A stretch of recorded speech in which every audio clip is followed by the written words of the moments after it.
কলিকাতা বিশ্ববিদ্যালয় BA fourth সেমিস্টারের সকল জেনারেল ছাত্রছাত্রী, তোমাদের যাদের রাষ্ট্রবিজ্ঞান সাবজেক্টটি রয়েছে অর্থাৎ জিই অথবা সিসি ফোর পেপারটি রয়েছে, তোমাদের জন্য আজকের এই ভিডিওটি খুবই গুরুত্বপূর্ণ হতে চলেছে। কারণ আজকের এই ভিডিওটিতে তোমাদের জন্য একেবারে লাস্ট মিনিট, একেবারে ফাইনাল সাজেশান নিয়ে আলোচনা করব। তোমাদের জন্য খুবই গুরুত্বপূর্ণ কিছু প্রশ্ন নিয়ে আলোচনা করব। যে প্রশ্নপত্রগুলি তোমরা পরীক্ষায় যাওয়ার আগে ভালোভাবে প্র্যাকটিস করে গেলে অবশ্যই তোমরা প্রশ্নপত্রগুলি তোমাদের পরীক্ষার খাতায় কমন পাবে এবং তোমরা উপকৃত হবে। তাই ভিডিওটি শুরু করার আগে তোমাদের কাছে একটাই অনুরোধ করব, তোমরা যারা আমার এই চ্যানেলে নতুন আছো অবশ্যই তোমরা চ্যানেলটি সাবস্ক্রাইব করে আমার সঙ্গে থেকো এবং ভিডিওটি অবশ্যই তোমাদের বন্ধুদের কাছে শেয়ার করে দিও। চলো তোমরা দেখে নাও তোমাদের জন্য কী কী গুরুত্বপূর্ণ প্রশ্ন রাখা হয়েছে। চলো তোমরা দেখে নাও। দেখো তোমরা প্রশ্নগুলি দেখে নাও, তোমাদের জন্য কী কী গুরুত্বপূর্ণ প্রশ্ন রাখা হয়েছে দেখে নাও।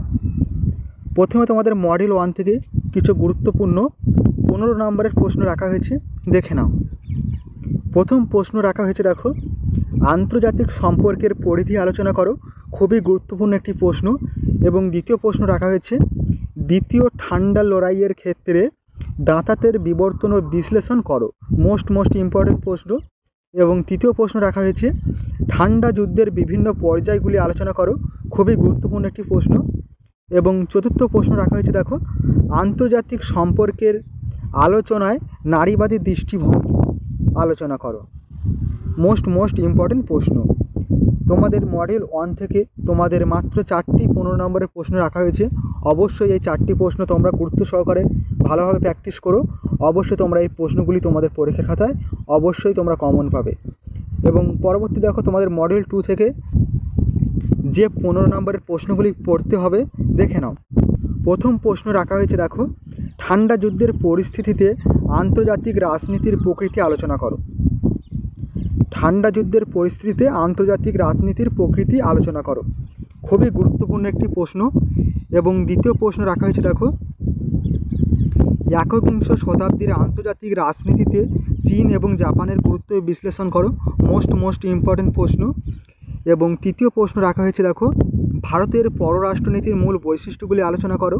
এবং চতুর্থ প্রশ্ন রাখা হয়েছে, দেখো, ভারতের পররাষ্ট্রনীতির অন্যতম নির্ণায়ক রূপে ইতিহাস, অর্থনৈতিক এবং আদর্শ গুরুত্ব মূল্যায়ন করো। নির্ণায়ক রূপে ইতিহাস, অর্থনৈতিক এবং আদর্শ গুরুত্ব মূল্যায়ন করো। মোস্ট ইম্পর্টেন্ট প্রশ্ন। তোমাদের মডিউল 2 থেকেও 4টি প্রশ্ন রাখা হয়েছে। তোমরা অবশ্যই যত্ন সহকারে ভালোভাবে প্র্যাকটিস করো। অবশ্যই তোমরা এই প্রশ্নগুলি তোমাদের পরীক্ষার খাতায় কমন পাবে। এবার চলো পরবর্তী তোমাদের মডিউল 1 থেকে যে 10 নম্বরের প্রশ্নগুলি করতে হবে দেখে নাও। প্রথম প্রশ্ন রাখা হয়েছে, দেখো, ক্যানেথ ওয়ালজ এর নয়া বাস্তববাদী তত্ত্বটি আলোচনা করো। মোস্ট ইম্পর্টেন্ট প্রশ্ন। এবং দ্বিতীয় প্রশ্ন রাখা হয়েছে, আন্তর্জাতিক সম্পর্কের আলোকে নয়া উদারবাদের গুরুত্ব আলোচনা করো। খুবই গুরুত্বপূর্ণ একটি প্রশ্ন। এবং 3 দাগের প্রশ্ন রাখা হয়েছে, দেখো, জে টিগনার আন্তর্জাতিক রাজনীতিতে কিভাবে নারীদের অংশগ্রহণের ন্যায্য দাবি পেশ করেন তা আলোচনা করো। মোস্ট ইম্পর্টেন্ট প্রশ্ন। এবং 4 দাগের প্রশ্ন, দেখো, হ্যান্স জে মর্গানথাউ এর বাস্তববাদী তত্ত্বের 6টি নীতি উল্লেখ করো। খুবই গুরুত্বপূর্ণ একটি প্রশ্ন। এবং 5 দাগের প্রশ্ন, দেখো, দ্বিতীয় বিশ্বযুদ্ধের কারণ আলোচনা করো। মোস্ট ইম্পর্টেন্ট প্রশ্ন। এবং 6 দাগের প্রশ্ন রাখা আছে, দেখো, আন্তর্জাতিক সম্পর্কের ক্ষেত্রে বহুত্ববাদী তত্ত্বের গুরুত্ব লেখো। তোমাদের মডিউল 1 থেকে 6টি প্রশ্ন রাখা হয়েছে 10 নম্বরের। অবশ্যই এই প্রশ্নগুলি ভালোভাবে প্র্যাকটিস করো। অবশ্যই তোমরা কমন পাবে। আর যে প্রশ্নগুলি তোমার স্টার মার্ক দেওয়া রয়েছে সেই প্রশ্নগুলি অবশ্যই যত্ন সহকারে ভালোভাবে প্র্যাকটিস করো। এবং মডিউল 2 থেকে দেখো তোমাদের কী কী 10 নম্বরের প্রশ্ন পড়তে হবে দেখে নাও। প্রথম প্রশ্ন রাখা হয়েছে, দেখো, একবিংশ শতাব্দীতে আন্তর্জাতিক রাজনীতিতে রাশিয়ার ভূমিকা আলোচনা করো। খুবই গুরুত্বপূর্ণ একটি প্রশ্ন। এবং দ্বিতীয় প্রশ্ন, আন্তর্জাতিক রাজনীতির প্রেক্ষিতে ইউরোপিয়ান ইউনিয়নের বিকাশের ধারা সম্পর্কে টিকা লেখো। আন্তর্জাতিক রাজনীতির প্রেক্ষিতে ইউরোপিয়ান ইউনিয়নের বিকাশের ধারা সম্পর্কে টিকা লেখো। এবং তৃতীয় প্রশ্ন রাখা আছে, দেখো, ভারতের পররাষ্ট্রনীতিতে জোট নিরপেক্ষ নীতির গুরুত্ব আলোচনা করো। মোস্ট ইম্পর্টেন্ট প্রশ্ন। এবং 4 দাগের প্রশ্ন রাখা হয়েছে, ভারতের পররাষ্ট্রনীতির বৈশিষ্ট্যগুলি লেখো। এবং 5 দাগের প্রশ্ন রাখা হয়েছে, বিদেশি নীতির বিবর্তন আলোচনা করো।